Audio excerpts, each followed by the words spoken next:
The ceramic studio smelled of wet clay and possibility, and Delilah Pearson had spent the last 4 Tuesday evenings pretending not to notice when the tall, white-haired man arrived exactly at 8. He never worked on anything. That should have bothered her more than it did. The studio charged by the hour, drop in rate, and Xavian Konstantin, the name he'd given when he signed the waiver, paid in cash without complaint and then sat in the corner armchair with a book he barely read. His pale fingers turned pages at inhuman intervals. His silver white hair caught the low amber lights. His skin looked like moonlight given form, and when Delilah caught herself staring for the 3rd time in one evening, she'd forced her attention back to the vase taking shape under her hands. She was 26, old enough to know better than to develop a crush on a customer, especially one who looked like he'd stepped out of a pre-Raphaelite painting and decided modern Portland suited him just fine. "You're going to collapse the rim," Xavian said from across the room, his voice cultured and faintly accented in a way she couldn't place. Delilah's hand stilled on the wheel. She glanced at the clay. He was right. She'd been pressing too hard, distracted. "You've been watching me work," she said. "I have?" No apology in his tone. He closed the book, something leather-bound and old, and set it aside. "You're skilled, but you second-guess yourself when you think no one is paying attention. And when I know someone is, you're flawless." He stood unfolding from the chair with a grace that made her mouth go dry. He moved like water, like smoke, like something that had forgotten how to be clumsy centuries ago. "May I come closer?" The question felt weighted. Delilah nodded. Xavian crossed the studio floor, his footsteps silent despite the concrete. He stopped just behind her, close enough that she could feel the cold radiating off him, not body heat, the opposite. Like standing near an open freezer. "You're always cold," she said softly. "I am." "Poor circulation?" "Something like that." A pause. "May I?" She nodded again, not trusting her voice. His hands covered hers on the clay, and the chill of his touch sent goosebumps racing up her arms. He guided her fingers, subtle pressure adjusting her grip. "There," he murmured near her ear. "Feel the difference?" She did. The clay responded, rising smooth and true under their combined touch. The wheel hummed. The studio lights cast their joined shadows long across the floor. "Why do you come here?" Delilah asked. "You never make anything." "I come to watch you create." His hands left hers, but he didn't step back. "Is that acceptable?" "It's strange." "Yes." She heard the smile in his voice. "But is it acceptable?" Delilah slowed the wheel, the vase complete. She rinsed her hands in the basin beside her, then turned on her stool to face him. He was taller than she'd realized. Even sitting, she had to tilt her head back to meet his eyes. They were dark. Not brown, not black, something deeper. Ancient. "You're not human," she said. The studio went very quiet. Outside, Portland traffic hummed. Rain started pattering against the windows. October in the Pacific Northwest, eternal and gray. "No," Xavian said simply. "I'm not." "Vampire?" "Yes." She should have been afraid. Some part of her knew that. Instead, she felt a strange calm settle over her shoulders like a familiar coat. "That's why you only come at night." "One reason, among many." He took a step back, giving her space. "I can leave, if you prefer." "I should have told you sooner. That was, do you want to leave?" He went still. "No." "Then don't." Delilah stood, wiping her hands on her apron. "I'm closing up in 20 minutes. There's a coffee shop 2 blocks over that stays open late. Want to get a drink?" "I don't drink coffee." "They have other things." She managed a small smile. "You can watch me drink coffee and tell me why a vampire has been haunting my ceramic studio for a month." 4 weeks and 3 days, Xavian corrected softly. "And yes, I would like that very much." The coffee shop was warm and overlit, aggressively normal after the quiet intimacy of the studio. Delilah ordered a decaf latte.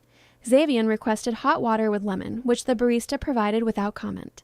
They took a corner booth, and the vampire king of the Pacific Northwest, though Delilah didn't know that yet, wrapped his pale hands around a mug he didn't need and tried to remember how to do this. It had been 87 years since he'd courted anyone. Longer still since he'd wanted to. "So," Delilah said, blowing on her latte. "Vampire." "Vampire," he agreed. "The sun thing is real?" "Extremely." "Garlic?" "Unpleasant, but not deadly." "Steaks?" "Effective if you know what you're doing." Xavian's mouth quirked. "Please tell me you're not planning my demise."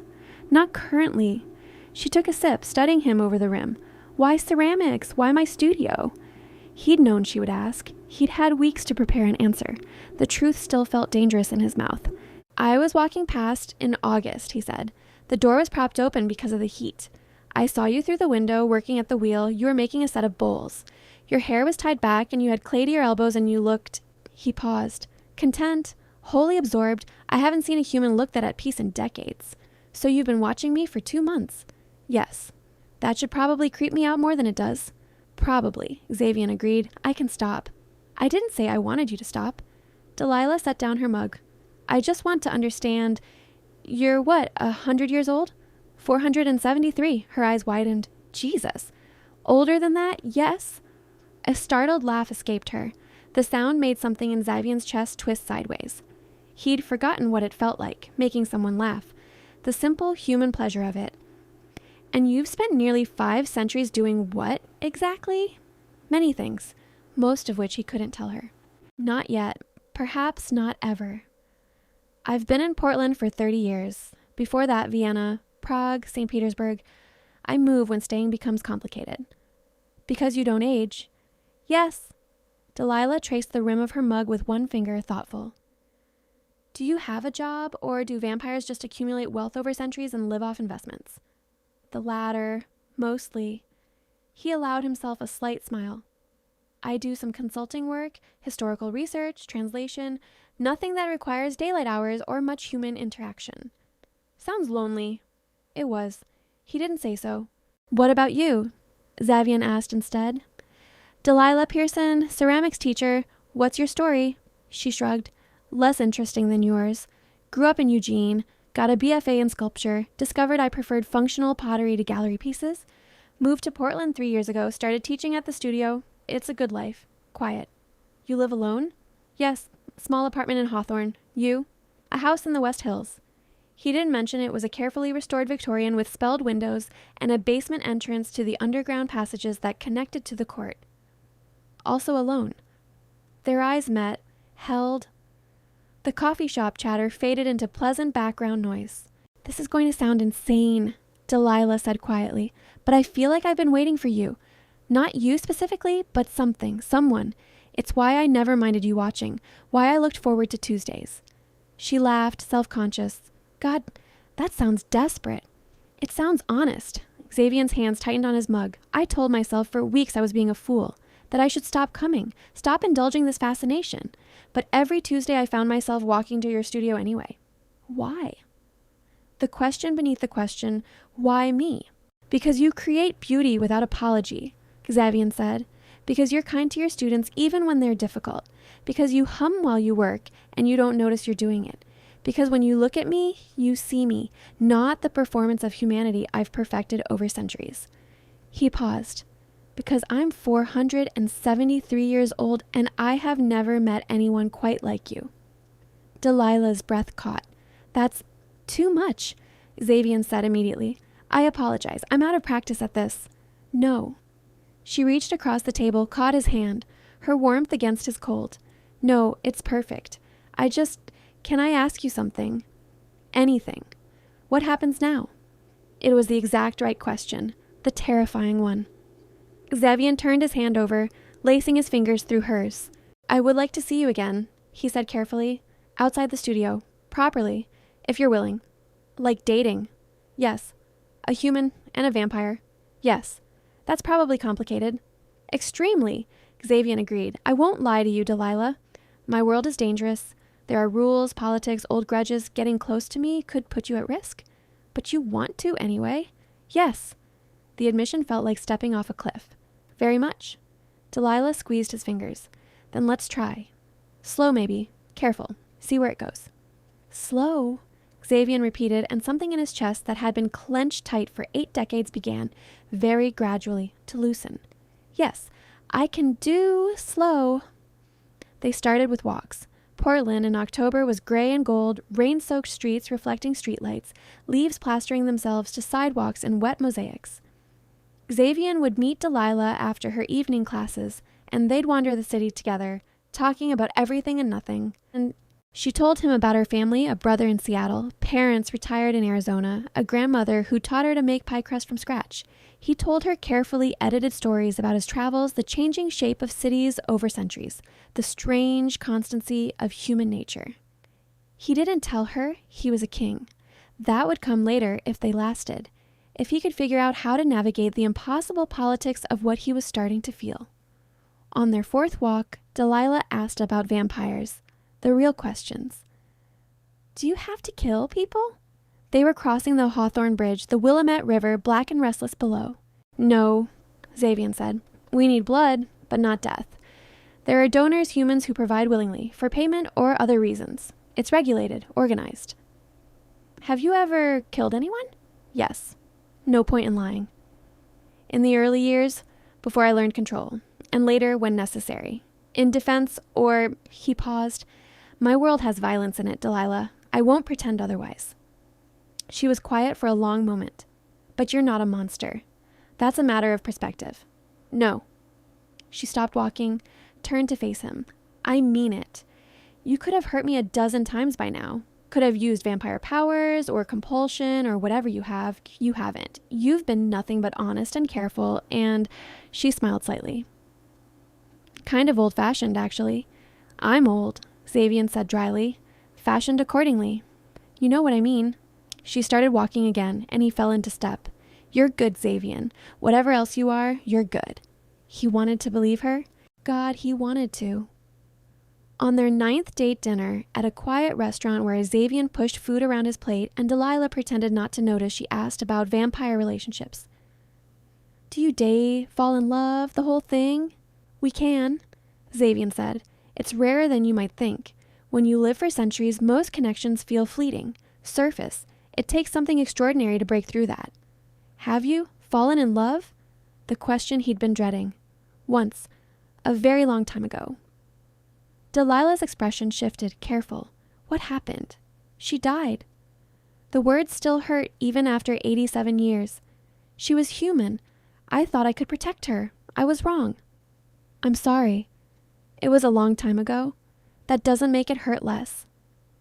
Delilah reached across the table, covered his hand with hers. You don't have to tell me about it, not if you don't want to. But he found he did want to, maybe needed to. Her name was Isabel, Xavian said quietly. I met her in Vienna, 1936. She was a musician, a violinist, extraordinary talent. He stared at their joined hands. I fell in love with her slowly, then all at once, swore I would keep her safe from my world. I was arrogant, convinced my power was enough. What happened? Delilah's voice was gentle.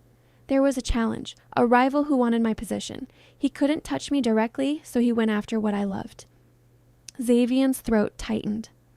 By the time I found her, it was too late. She'd lost too much blood. I could have turned her, but she'd made me promise years earlier that I wouldn't. She didn't want that life, so I held her while she died. Silence. Then Delilah's thumb traced small circles on his knuckles. That's why you've been alone, she said. I swore I wouldn't do it again. Wouldn't love a human, wouldn't put someone in that position. He looked up, met her eyes. I've kept that vow for 87 years. And now? Now I'm terrified, Xavian admitted, because I'm breaking it. Every moment I spend with you, every time I let myself want this, I'm breaking that vow. And I don't know if I'm being brave or catastrophically selfish. Delilah was quiet for a long moment. When she spoke, her voice was steady. I can't promise I won't be afraid sometimes, she said. And I can't tell you this won't be complicated or dangerous. But Xavian, you can't live 400 years in the past. At some point, you have to let yourself try again. Even if trying means risking you, even then. She squeezed his hand. I'm choosing this too, you know. You're not making the decision for both of us. I know what you are. I know there are risks, and I'm still here. Something cracked in Xavian's chest. The careful wall he'd built brick by brick, year by year. I don't want to lose you, he whispered. Then don't. Simple. Devastating. Be careful, be smart, but don't push me away because you're scared. We'll figure it out together. Together. When was the last time he'd had together? Slow, Xavian said, and it came out rough. We agreed on slow. Slow, Delilah confirmed. I'm not going anywhere, Xavian. We have time. It was the right thing to say. It was a lie they both needed, because time, as Xavian knew too well, was the one thing they might not have. November arrived in rain and early darkness. Delilah's studio started offering evening wheel-throwing workshops, which meant she worked late most nights. Xavian fell into the habit of walking her home, a silent, pale shadow in the Portland drizzle. They'd been seeing each other for 6 weeks, had kissed exactly 0 times, though the tension between them had ratcheted up to something almost unbearable. Xavian was holding back, Delilah knew, trying to do this right, trying not to rush. She appreciated it. She also kind of wanted to grab him by his expensive coat and pull him into a kiss that would make them both forget their own names. You're smiling, Xavian observed. They were walking down Belmont streetlights haloed in mist. Just thinking about how ridiculously respectful you're being. He cut her a sideways glance. Is that a complaint? More of an observation. Delilah bumped her shoulder against his arm. You haven't even tried to kiss me yet. I'm trying to be a gentleman. You're trying to be careful. That too.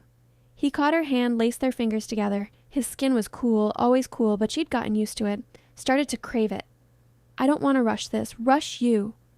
What if I want to be rushed a little? Xavian stopped walking. They were half a block from her apartment, standing under a broken streetlight that cast them in shadow. Rain misted down, soft and persistent. Delilah, I know you're scared, she said quietly. I know you have reasons. But Xavian, at some point, we have to actually be in this relationship, not just circle it carefully. I am in this. Then kiss me. She stepped closer, tilting her face up. Please, I've been wanting you to for weeks. She could see the war in his expression. Want versus fear, desire versus old grief. Then something shifted, resolved, and his hands came up to frame her face with a tenderness that made her chest ache. Are you certain? His voice was low, rough, very. Because once I start, I'm not sure I'll be able to... He cut himself off. To what? To keep pretending this is casual, that I'm not already halfway gone for you. Oh, good, Delilah whispered, because same. Xavian's eyes darkened, then he leaned down and kissed her. It was gentle at first, careful, his mouth cool against hers, testing, asking permission. Delilah made a soft sound and pressed closer, her hands fisting in his coat, and the kiss deepened, changed, became something hungry and desperate and utterly inevitable. She'd been kissed before. This wasn't like that. This was being consumed, being known, being absolutely and completely wanted. Xavian kissed like he was trying to memorize her, like she was precious and breakable and also the only thing in the world that mattered. When they finally broke apart, both breathing hard, well, she was breathing hard. He didn't technically need to. Delilah rested her forehead against his chest. Was that too fast? She whispered. She felt him go still. Then his hand came up to cup the back of her head, infinitely gentle. It was perfect, Xavian said, and his voice cracked on the words. You're perfect. Delilah looked up at him. His eyes were bright, almost glowing in the darkness. Not with hunger, she'd learned to recognize that, with something else. Something that looked dangerously like love. Take me upstairs, she said softly. Delilah. Just to talk. She paused, trying to find the words. I want more time with you tonight, that's all. Whatever you're comfortable with. Xavian studied her face for a long moment. Then he nodded.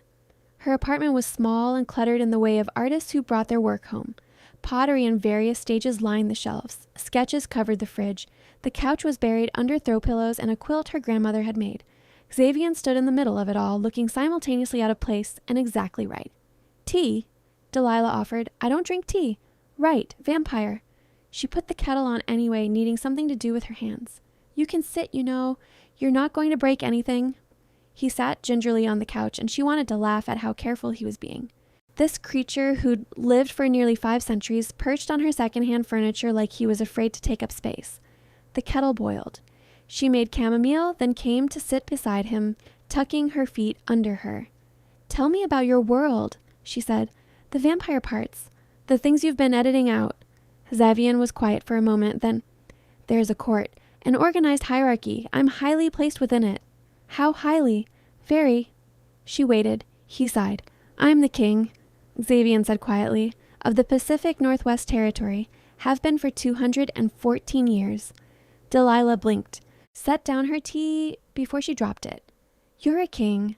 Yes, an actual king. The title is more complicated than the human equivalent, but essentially, yes. And you didn't think to mention this? I was trying to be normal, Xavian said, a touch of frustration bleeding into his voice.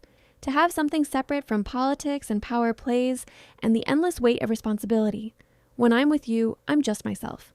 Not King Konstantin, not the court's figurehead, just Xavian. She could understand that. Kind of. What does being king actually mean? I maintain order, settle disputes, enforce our laws, keep the peace between vampire territories, and ensure we remain hidden from the human world. He rubbed his face. It's tedious and necessary, and I've been doing it for 2 centuries with varying degrees of success. Do you have, like, vampire nobles? A court? Yes. Advisors, representatives from major bloodlines, ambassadors from other territories.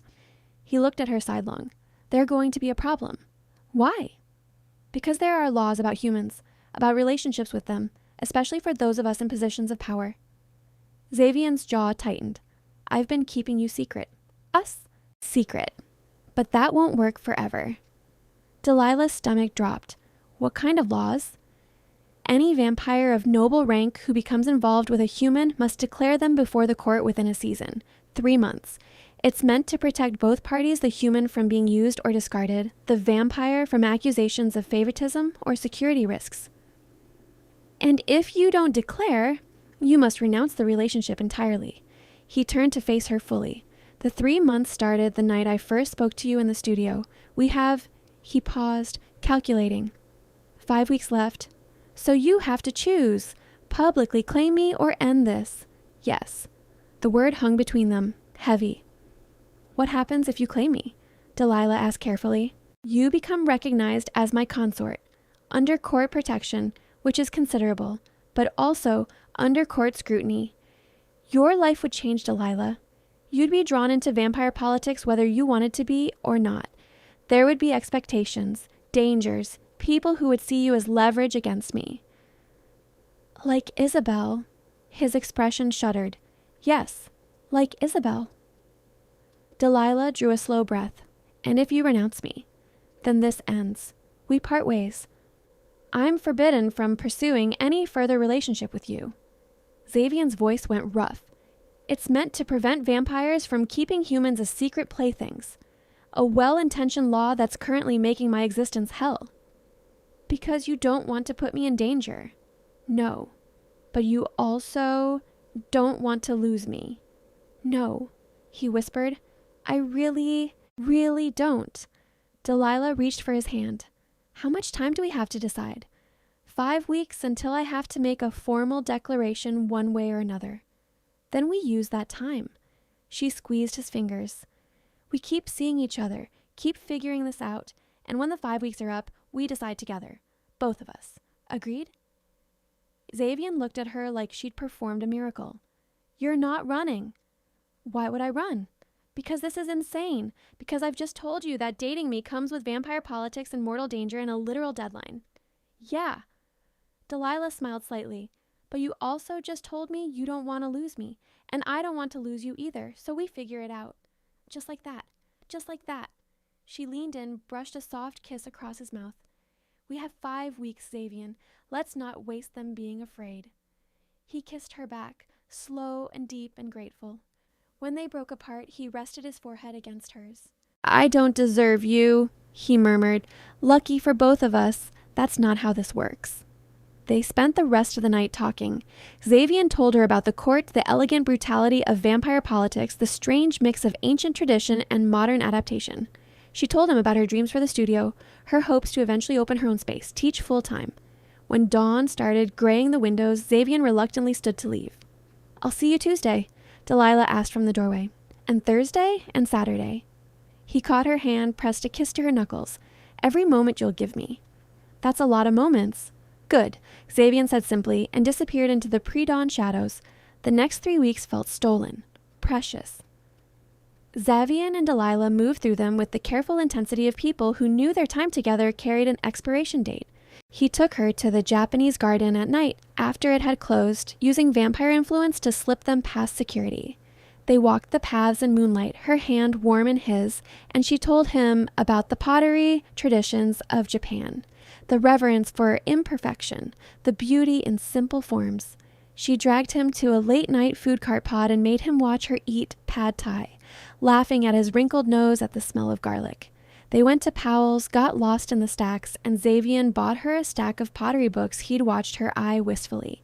He told her about Vienna before the wars, about watching cities transform, technology evolve, about the strange loneliness of being the same while the world changed around you. She told him about losing her grandmother, the woman who taught her to make things with her hands, about the quiet fear that her art wasn't good enough, that she was playing at being a teacher when real artists were out there making gallery-worthy pieces. "Your students love you," Xavian said. They were in his house, the restored Victorian she'd finally seen. It was beautiful, all dark wood and careful restoration, but warm, lived in. "I've watched them. You give them something rare, permission to be imperfect, to try. That's just basic teaching." "No." He pulled her close, there on his antique couch that had probably cost more than her car. "That's kindness. That's seeing people. You do that, Delilah. You see people and make them feel worthy. Do you have any idea how rare that is?" She'd kissed him instead of answering. They'd gotten very good at kissing, but they didn't sleep together. Xavian held back, and Delilah didn't push, sensing the careful control he was maintaining, the way he touched her like she was breakable, precious. "I want you," he admitted one night, the words rough. They were tangled together on her couch, his mouth on her throat, her hands in his hair. "God, Delilah, I want you so much it terrifies me." "Then have me." "Not yet." He pulled back and his eyes were glowing faintly in the darkness. "Not until I know I can keep you. Not until I've figured out how to make this safe. Life isn't safe. My life, especially." His thumb traced her jaw. "Give me time, please. Let me do this right." So she gave him time, gave him her trust, fell more in love with him every day, and tried not to think about the deadline ticking down. 2 weeks before the court deadline, Xavian's control cracked. They were in his study, a room lined with books in a dozen languages, maps from centuries past, artifacts from a life Delilah was only beginning to understand. He'd been teaching her about vampire history, the great territorial wars of the 1600s, when his phone rang. The conversation was in a language she didn't recognize. Old, fluid. Xavian's expression went cold as he listened, then colder still when he responded. When he hung up, his hands were shaking. "Xavian, the court knows about you." His voice was flat, controlled. "Someone saw us, reported back. I've been summoned for questioning." Delilah's heart kicked. "What does that mean?" "It means they're going to demand I declare my intentions. Now, before the deadline, in front of the entire assembled court." He turned to face her. "I'm sorry. I try to keep this separate, keep you out of it." "Hey." She crossed to him, took his face in her hands. "Look at me. We knew this was coming, right? We talked about this. Not like this. They're going to make a spectacle of it. Drag up Isabel, question my judgment, use you as—" He stopped. "I won't let them hurt you." "Can they? Hurt me?" "Not directly, but they can make your life very difficult if they choose." Xavian's jaw clenched. "I should renounce you. Right now. Tell them it was a momentary lapse. End this before they can use you against me." "Is that what you want?" "No." The word came out anguished, but it's the safe choice. The smart one. Delilah's heart was racing, but her voice came out steady. "I don't want save. I want you." "Delilah, I mean it." She held his gaze. "I know this is scary. I know there are risks, but Xavian, these last 3 weeks have been the best of my life. You make me feel seen and valued and loved. I'm not ready to give that up. Are you?" He closed his eyes. "No." "Then we go to this court thing together. You declare me, and we face whatever comes next. They might reject you, declare you unsuitable. Then we deal with it. They might try to separate us, use laws I can't circumvent. We'll figure it out." She pressed her forehead to his. "Together, remember? That's what we said." Xavian's arms came around her, crushing her close. "You're the bravest person I've ever met." "I'm terrified," Delilah admitted against his chest. Me too. His laugh was shaky. 473 years old, and I'm absolutely terrified. When do we have to do this? 3 days. The winter assembly. He pulled back enough to meet her eyes. I'll be with you the entire time.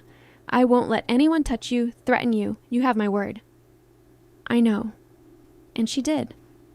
Whatever else, Xavian was king, vampire, centuries old immortal, he was hers. And he would protect what was his with everything he had. I need to prepare you, Xavian said. Teach you about court etiquette, who the major players are. There are protocols. Okay. Delilah took a breath. Teach me. They spent the next 3 days in intensive preparation. Xavian walked her through the hierarchy of the Pacific Northwest Court, his advisors, the representatives from major bloodlines, the visiting nobles from neighboring territories. He taught her the formal greetings, the subtle body language that conveyed respect without submission. You're human, he explained. That affords you certain protections. They can't compel you, can't use mental influence, but they will test you. Try to find weakness, gauge whether you're worthy. Worthy of you? Worthy of the position. Being a king's consort isn't ceremonial, Delilah. It's political. They'll want to know if you can handle it. She tried on the dress he'd had delivered, deep emerald silk that fit like it had been made for her. Probably had been. Vampire resources, apparently, extended to emergency tailoring. You look like a queen, Xavian said softly. I look like I'm playing dress up. No. He turned her to face the mirror. Behind her, his reflection was absent vampire truth made visible, but she could feel him, solid and real at her back. You look like exactly who you are, strong, beautiful, mine. The possessiveness in his voice should have bothered her. Instead, it sent heat curling through her belly. Yours, she agreed quietly. The night before the assembly, Xavian couldn't sleep. He didn't need sleep the way humans did, but he usually rested. Tonight, he paced his study, playing out scenarios, preparing for every possible challenge. You're going to wear a hole in that rug, Delilah said from the doorway. She'd insisted on staying over, refused to be separated from him. I'm thinking. You're spiraling. She crossed to him, caught his hands. Talk to me. I'm about to stand in front of the oldest, most powerful vampires in the region and declare that I'm breaking an 87-year-old vow to love a human. His voice was tight. A human they're going to see as a liability, a weakness, something to exploit. I'm not weak. I know that, but they don't. They're going to look at you and see Isabel, see another tragedy waiting to happen. Delilah was quiet for a moment. Tell me about the vow, the actual vow you made. Xavian's throat worked. After Isabel died, I was not well. Grief makes vampires dangerous, unstable. My advisors were concerned I'd start a war, do something catastrophic. So I made a formal declaration before the court, swore I would never again take a human lover, that I would rule alone, unmarried, focus solely on my duties. He laughed bitterly. It was meant to stabilize things, give them certainty. And now you're breaking it. Yes. In front of everyone who heard you make it. Yes. She stepped closer until they were sharing air. Why? Because you're worth it, Xavian said simply. Because I've spent 87 years alone and I'm tired, Delilah. I'm so tired of being careful, of living behind walls. His hands came up to frame her face. Because when I'm with you, I remember what it feels like to be alive. Not just existing, but living, feeling, wanting something beyond duty and responsibility. Even if it costs you? Even then. He kissed her, soft and certain. I love you. I should have said it weeks ago. I love you, and I'm going to stand in front of the court tomorrow and make sure everyone knows it. Delilah's eyes stung. I love you too, so much. Then that's all that matters. Xavian pulled her close, and for a moment they just stood there, holding each other in the quiet of his study. Whatever happens tomorrow, know that you've given me something I thought I'd lost. Hope, a future worth wanting. We're going to be okay, Delilah whispered. I don't know how, but we are. He wanted to believe her. God, he wanted to. The court assembled in a chamber beneath the city that Delilah had never known existed. The entrance was through a nondescript building in Old Town, downstairs that spiraled impossibly deep into spaces that predated Portland itself. The chamber was enormous. Vaulted ceilings lost in shadow, pillars carved with symbols Delilah didn't recognize. and vampires, dozens of them, maybe 100, all pale and beautiful and utterly inhuman in their perfection. They turned as one when Xavian entered, Delilah at his side. The weight of their attention was crushing. She felt exposed, examined, found wanting in a dozen silent assessments. But Xavian's hand was steady on the small of her back, guiding her forward. At the far end of the chamber was a raised dais, thrones, 3 of them, ornate and ancient. Xavian led her to stand before them. "Stay close to me," he murmured. "Don't speak unless directly addressed. I'll handle this." Before she could respond, a vampire stepped forward.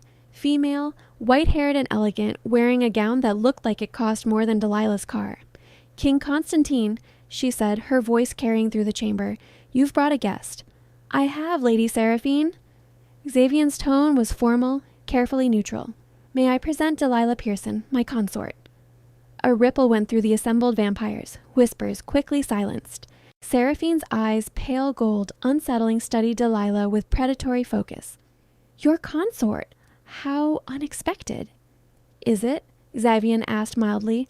The law permits many things, Your Majesty. It does not make them wise." Another vampire stepped forward, male, dark-eyed, radiating menace. "Lord Theron," Xavian said, and there was an edge to his voice now. "How good of you to join us. I wouldn't miss this for the world." Theron circled them slowly, and Delilah fought the urge to step back. After all, it's not every day our king breaks an oath sworn before this entire court. "I'm breaking no oath," Xavian said coldly. "I'm dissolving a vow made in grief, which is my right." "Technically, yes." Seraphine moved to stand beside Theron. They were flanking, Delilah realized. "A coordinated move. But you must understand our concern, Majesty. The last time you involved yourself with a human, it ended in tragedy and war." Delilah's head snapped around. "War?" Xavian's jaw clenched. "They're referring to the aftermath of Isabel's death. I was unstable. Certain actions were taken." "You slaughtered half of Lord Mordecai's bloodline," Theron said flatly. 16 vampires dead because you couldn't control your grief."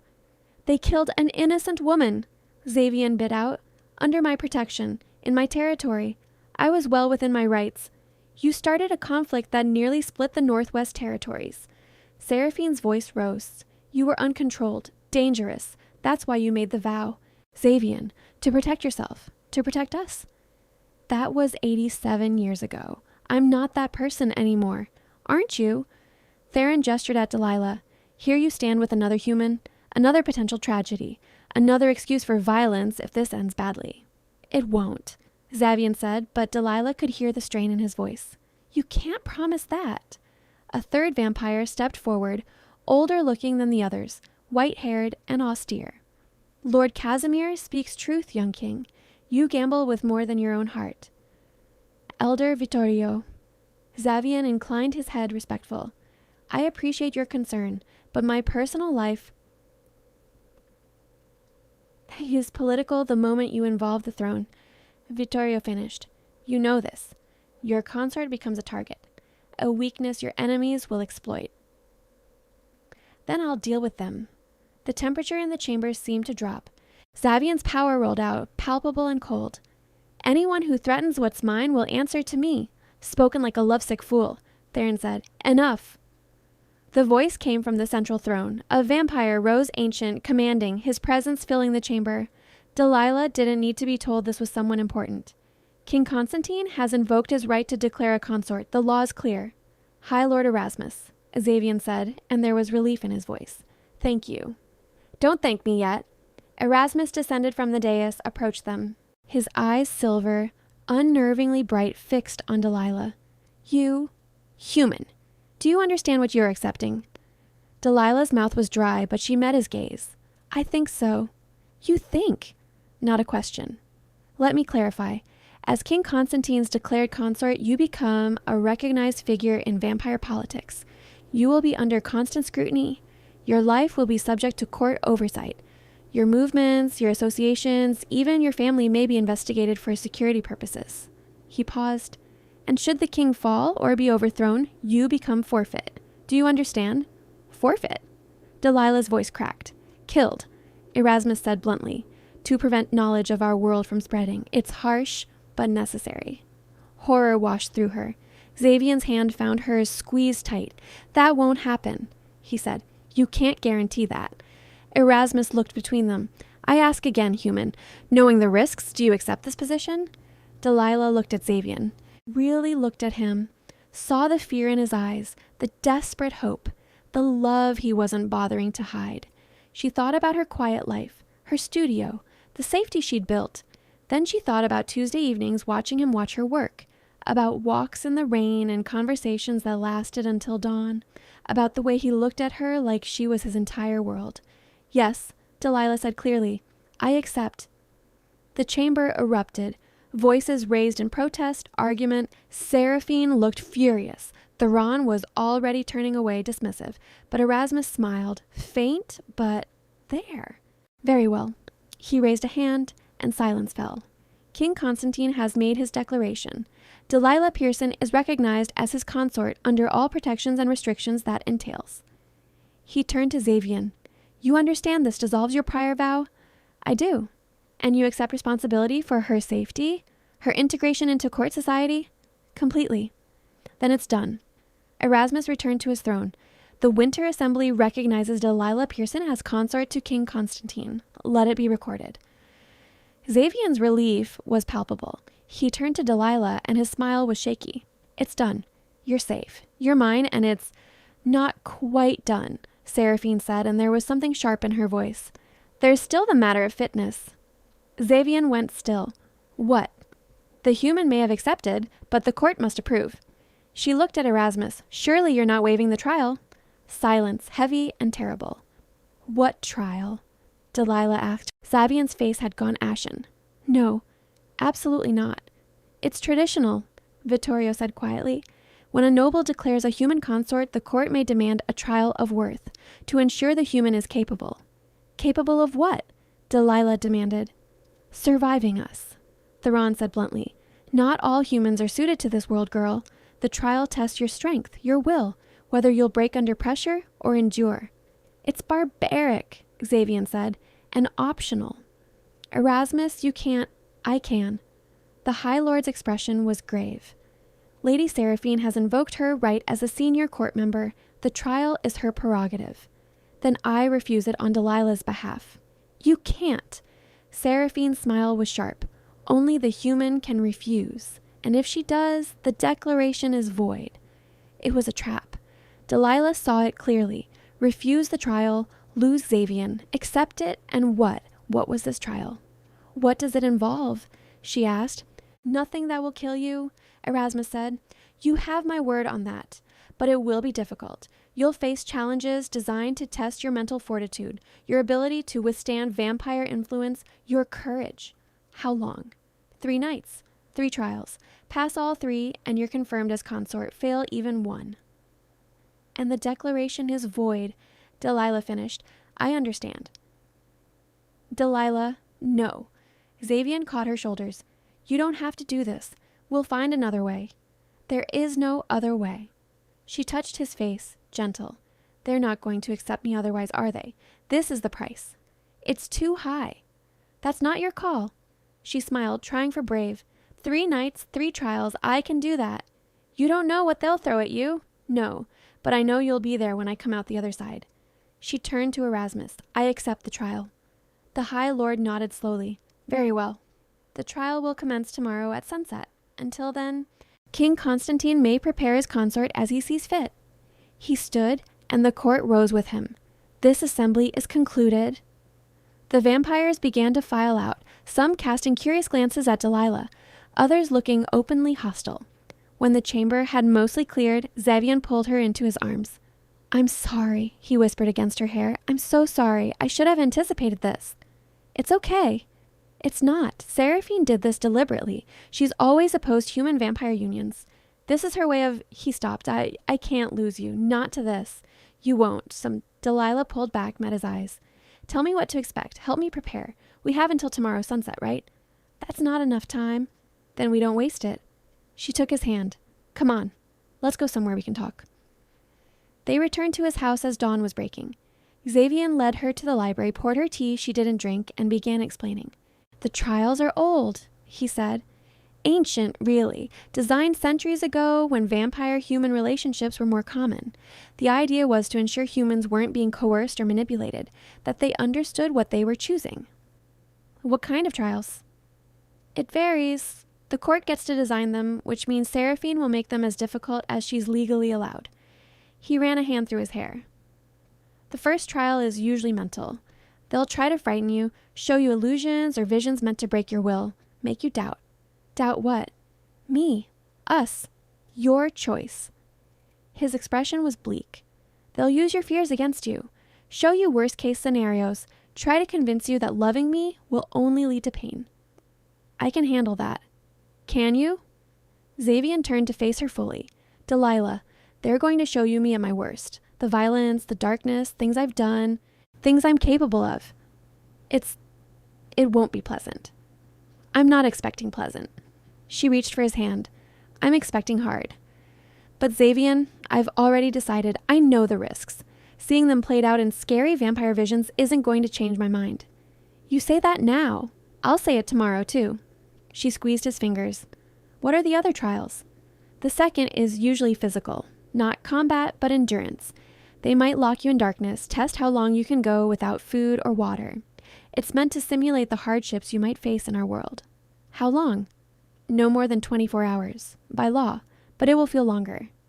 Delilah's stomach churned, but she nodded. And the third? Political. They'll question you, grill you on vampire history and law, make sure you understand what being a consort actually means. He paused. That one I can help you prepare for. They spent the day going over vampire politics. The territorial divisions, the major bloodlines, the laws governing human-vampire interactions. Delilah's head spun with information, but she absorbed what she could. When evening came, Xavian made her eat. She wasn't hungry, but he insisted. You need your strength, he said, watching her push pasta around her plate. Please, Delilah, for me. She ate. Afterward, he held her on the couch, neither of them speaking. The clock ticked down to sunset. I want you to know, Xavian said quietly, if at any point it's too much, if you want to stop, I'll support you. No judgment, no blame. Your safety matters more than any declaration. I know. Delilah tilted her head back to look at him.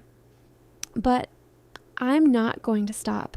I'm going to get through this, and then we're going to have our future together, okay? Okay, he whispered and kissed her like he was trying to memorize the taste of her. The first trial took place in a chamber deeper than the assembly hall. Small, circular, lit by torches that cast writhing shadows on the walls. Delilah stood in the center while Seraphine and two other vampires she didn't recognize arranged themselves around the perimeter. Xavian had been barred from entering. The last thing she'd seen was his face, white and strained, before the door closed between them. Delilah Pearson. Seraphine's voice echoed. The first trial begins now. You will witness visions drawn from possibility and truth. You may scream, you may weep, but you must remain standing. If you fall, if you flee, you fail. Do you understand? Yes. Then let us begin. The chamber went dark. Then the vision started. She saw Xavian covered in blood, eyes wild with hunger, standing over a body. Saw him lose control, become the monster he feared. Watched him tear through humans like paper, savage and unstoppable. Saw herself aging while he stayed young. Watched the years carve lines into her face while he remained perfect, unchanging. Saw the moment he looked at her with pity instead of love. Saw her family, her brother, her parents horrified when they learned the truth.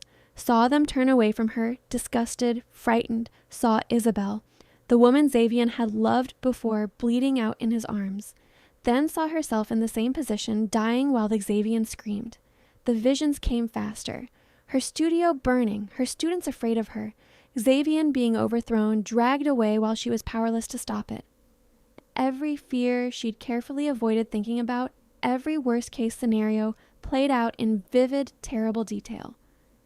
She wanted to close her eyes, wanted to cover her ears and block it out, but she stayed standing. Because beneath the fear, beneath the terrible possibilities, was something stronger. The memory of Xavian's smile when she made him laugh. The gentleness of his hands framing her face. The way he looked at her like she was his entire world. The visions couldn't touch that, couldn't change it. Enough, Seraphine said, and the chamber flooded with light. Delilah was shaking. Tears streaked her face, but she was standing. The first trial is complete, Seraphine said, and she sounded almost surprised. You may rest until tomorrow. The door opened. Xavian was there instantly, catching her as her legs gave out. I've got you, he murmured. I've got you. You did it. That was horrible. Delilah managed. I know. I'm sorry. I'm so sorry. He carried her out of the chamber, up the stairs into the cool Portland night. 1 down, 2 to go. The second trial was somehow worse. They locked her in a cell. Stone walls, no windows, absolute darkness.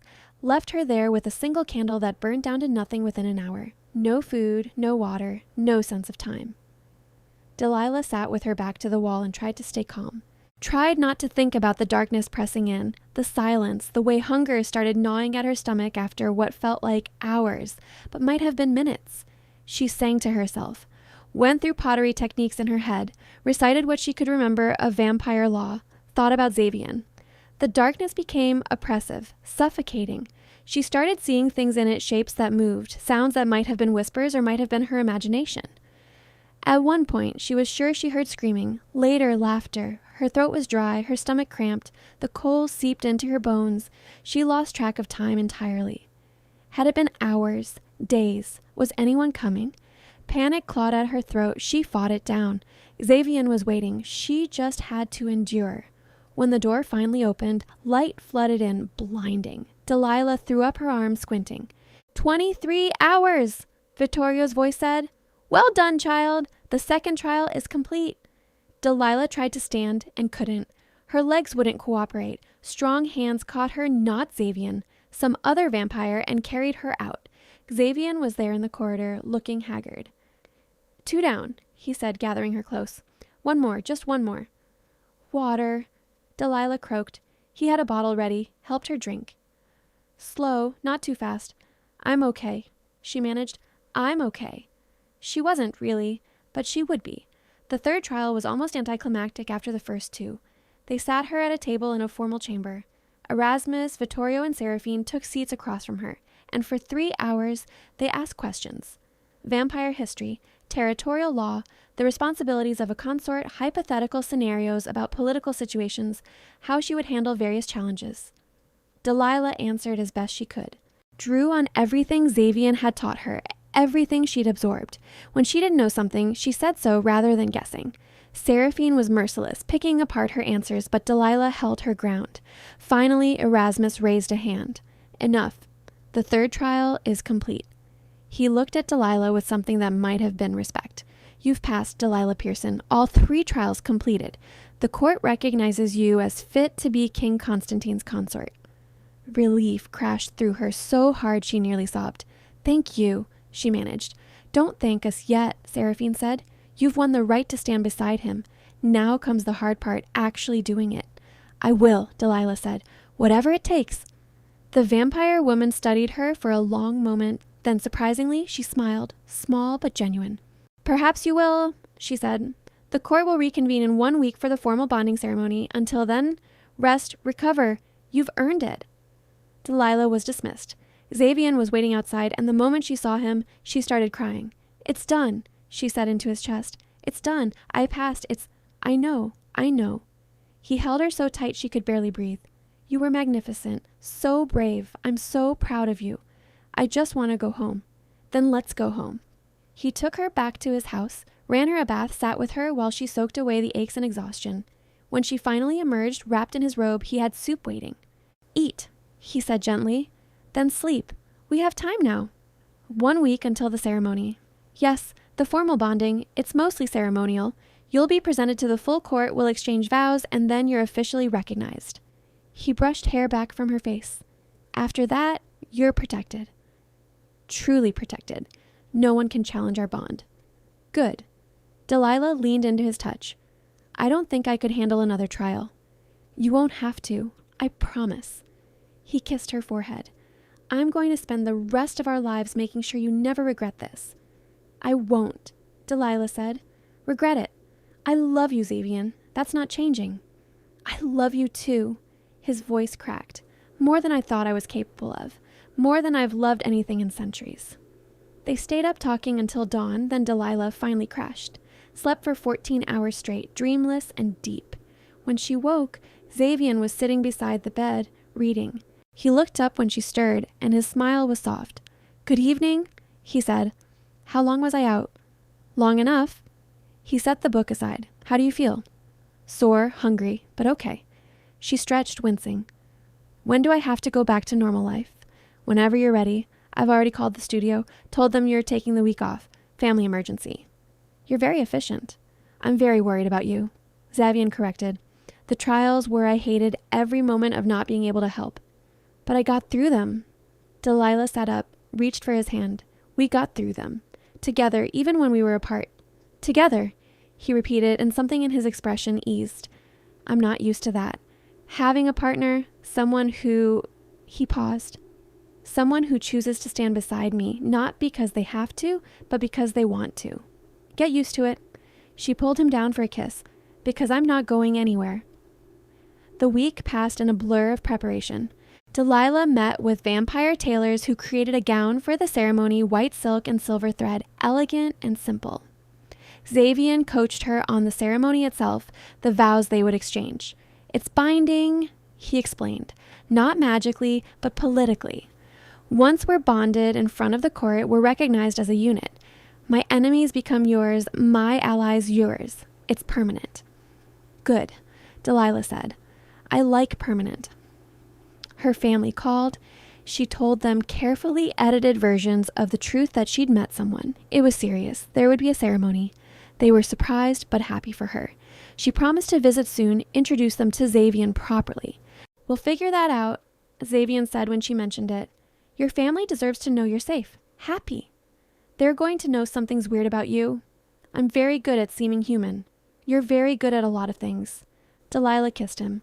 "We'll manage." The night before the ceremony, Xavian took her back to the ceramics studio. It was after hours, the building dark and quiet. "I wanted to see where this started," he said, unlocking the door. "Where I first saw you." They stood in the empty studio, surrounded by wheels and kilns and shelves of half-finished projects. "I was so lonely before you," Xavian said quietly. "I didn't realize how much until I met you, until I had something to compare it to. And now? Now I'm terrified and hopeful and so in love I can barely think straight." He turned to face her. "I know the ceremony is tomorrow. I know we've already made our promises, but I wanted..." He paused, then dropped to one knee. Delilah's breath caught. "I don't have a ring," Xavian said. "I should have planned this better. But Delilah Pearson, will you marry me? Not just the vampire bonding, but human marriage. The kind your family will recognize. The kind that means something in your world, not just mine." Tears blurred her vision. "Yes, God, yes." He stood, pulled her into his arms, and kissed her breathless. "We'll do it right," he promised. "After the bonding, we'll have a human ceremony, invite your family, make it real in every way that matters." "It's already real," Delilah said, "but I would love that. Both worlds, both lives."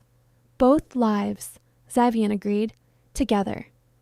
The bonding ceremony was held in the grand chamber, the one Delilah had first seen the night of the assembly. But now it was transformed, hung with silver cloth, lit by what seemed like 1,000 candles. The assembled court filled the space, vampires in formal dress that ranged from medieval to ultramodern. Delilah walked in on Xavian's arm, wearing the white gown, her hair loose around her shoulders. She felt every eye on her, but she kept her head high. They approached the dais where Erasmus waited. The High Lord looked ancient and powerful in robes that seemed to shimmer in the candlelight. "We gather," he intoned, "to witness the bonding of King Xavian Konstantin to his chosen consort, Delilah Pearson. Let any who would challenge this union speak now." Silence. Delilah held her breath. "Then let us proceed." Erasmus gestured them forward. "King Konstantin, you have chosen to dissolve your prior vow of solitude. Explain to this court why." Xavian's voice rang clear through the chamber. "Because I've learned that living is not the same as surviving. For 87 years I've ruled alone, believing that solitude was strength. I was wrong." He turned to Delilah. "This woman has shown me that love is not weakness, that choosing to be vulnerable, to trust, to hope, that is true courage. I dissolve my vow because I choose life. I choose her." A murmur ran through the court. Erasmus nodded. Delilah Pearson, you have passed the trials. You understand the risks and responsibilities of this position. Tell this court why you accept. Delilah's heart pounded, but her voice was steady. Because the Xavian sees me, not just the parts I show the world, but all of me. And he loves me anyway, because he makes me braver, stronger, better, because when I imagine my future, he's in every moment of it. She met Xavian's eyes. I accept because I love him. It's that simple and that complicated. Erasmus smiled faintly. Then speak your vows. Xavian took her hands. I, Xavian Konstantin, King of the Pacific Northwest, vow to protect you, honor you, and stand beside you for all the days of your life. I vow to keep you safe, to value your voice, to never take your trust for granted. I vow to love you with everything I am in this life and whatever comes after. Delilah's voice shook, but the words came clear. I, Delilah Pearson, vow to stand beside you, support you, and love you through whatever comes. I vow to be your partner, your equal, your safe harbor. I vow to trust you, to choose you, every day for the rest of my life. Then by the power vested in me as High Lord of the Western Territories, Erasmus said, I declare you bonded, king and consort, recognized and protected under all laws of our kind. The chamber erupted in not quite applause, but a strange harmonic sound, voices raised in what might have been approval. Xavian pulled Delilah close and kissed her, deep and claiming and full of promise. When they broke apart, the court was watching. Seraphine stepped forward and Delilah tensed, but the vampire woman merely inclined her head. Welcome to court, Consort Pearson. May you both find the happiness you seek. It wasn't warm, but it was acceptance. Delilah would take it. The celebration afterward was surreal. Vampires congratulating them, offering formal well wishes. Delilah smiled and thanked them and tried not to feel overwhelmed. Finally, Xavian extracted them, leading her out of the chamber and up into the Portland night. How do you feel? He asked. Like I just married a king in front of 100 vampires. Technically, you did. It was terrifying and beautiful, and she laughed. I can't believe we actually did it. We did. Xavian spun her suddenly, there on the street, and she yelped. You're mine, officially, legally, in every way that matters. And you're mine. Yes. He set her down, cupped her face in his hands. I'm yours, Delilah, for however long you'll have me. Forever sounds good. I'll outlive you, he said quietly. That's I need you to know. I've thought about that. When you're old and I'm still this, it won't change how I feel. I know. She'd thought about it too. We'll figure it out. All of it. Together. Together, Xavian agreed and kissed her under the streetlights. They had the human wedding 3 months later. Small ceremony, Delilah's family and a handful of close friends. Xavian charmed her parents, bonded with her brother over a shared love of history. They didn't know what he was, but they knew he loved their daughter, and that was enough. The studio thrived. Delilah expanded her classes, hired an assistant. Xavian helped with his business side, his centuries of experience proving useful in unexpected ways. They bought a house together, modern but warm, with a studio for Delilah and a library for Xavian. Learned each other's rhythms, the small domestic details of shared life. Sometimes there were court events, political dinners, territorial meetings. Delilah learned to navigate them, became surprisingly good at vampire politics. Seraphine even began treating her with something approaching respect. Xavian watched his human wife become a queen in truth and fell more in love with her every day. On their first anniversary, Delilah made him a set of pottery bowls. Simple, elegant, perfect. For our table, she said, so you can watch me eat breakfast. I do love watching you eat breakfast, Xavian agreed and pulled her into his lap. We're disgustingly happy, Delilah observed. Unbearably so. He kissed her neck. I'm not sorry. Me neither. They sat together in their house, surrounded by the life they'd built, and didn't talk about the future, about the years that would come, the challenges they'd face. They had tonight, had each other, had love that had survived trials in politics and centuries of fear. It was enough. More than enough. It was everything. Years passed. Delilah turned 30, then 35. The age difference became more visible, though Xavian never seemed to see it. He looked at her at 40 the same way he had at 26, like she was the most beautiful thing he'd ever seen. The court accepted her fully by then. She'd proven herself capable, intelligent, willing to learn. Some of the older vampires even sought her advice on human matters, bridging the gap between their worlds. Delilah's family knew the truth by the time she turned 42. It had become impossible to hide. They'd struggled with it, but they loved her more than they feared what Xavian was. Eventually, they made peace. On Delilah's 50th birthday, Xavian took her back to the ceramic studio where they'd met. "I've been thinking," he said, dangerous, "about the future. Our future." He took her hands. "You're aging. Beautifully, perfectly, but aging, and I'm not." "I know." They'd discussed it before. "Xavian, we've been over this. I don't want to be turned. I want to live my human life, have this experience. When I'm gone—" "You're not going anywhere," he interrupted. "Not for a long time, but when that time comes, I want you to know. I won't move on. I won't find someone else. You're it for me, Delilah. This life, this love it's once." Her throat tightened. "You'll be alone again." "I'll have had you. That's more than I deserve, more than I ever hoped for."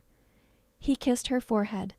"I'll be okay, sad, but okay, because you'll have given me something extraordinary, a life worth living, a love worth having." Delilah pulled him close. "I love you so much." "I love you too." He held her in the empty studio, surrounded by pottery wheels and possibility. "Thank you for choosing me, for taking the risk, for being brave enough to love a vampire king." "Thank you for being worth it," Delilah said and kissed him. They had 32 more years together. 32 years of morning coffee and evening walks, of pottery studios and court politics, of quiet domesticity and fierce love.